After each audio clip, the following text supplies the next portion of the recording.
Regina Cassandra Telugu ప్రేక్షకులకు పరిచయమైన నటి తన నటనతో గుర్తింపు తెచ్చుకుంది. 1990 డిసెంబర్ 13న చెన్నైలో జన్మించిన ఈ నటి 9 సంవత్సరాల వయసులో పిల్లల టీవీ ఛానల్లో యాంకర్ గా కెరీర్ ప్రారంభించింది.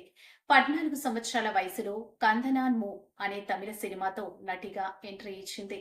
తన కెరీర్లో శివ మనసుల శృతి చిత్రంలో నటనకు సైమా ఉత్తమ తొలి నటి అవార్డు గెలుచుకుంది. 2019లో ఏక్ లత్ కి కో దేకా దో సినిమాతో హిందీలో అడుగుపెట్టిన రెజీనా తమిళ, తెలుగు, హిందీ భాషల్లో కూడా సినిమాలు చేసింది. తెలుగులో తన గ్లామర్తో మంచి క్రేజ్ పొందిన ఈ నటి ప్రస్తుతం మిస్ తిరిమేని దర్శకత్వంలో ఒక సినిమా చేస్తున్నది. ఇందులో అజిత్ కుమార్ హీరోగా నటిస్తున్నారు. సోషల్ మీడియాలో కూడా రెజీనా యాక్టివ్ గా ఉంటూ తన గ్లామర్ ఫోటోలతో వైరల్ అవుతూ ఉంటుంది. చీరకట్టులో సున్నితంగా కనిపించి మోడర్న్ డ్రెస్సులో తన అదిరిపోయే లుక్ తో ఆకట్టుకుంటుంది.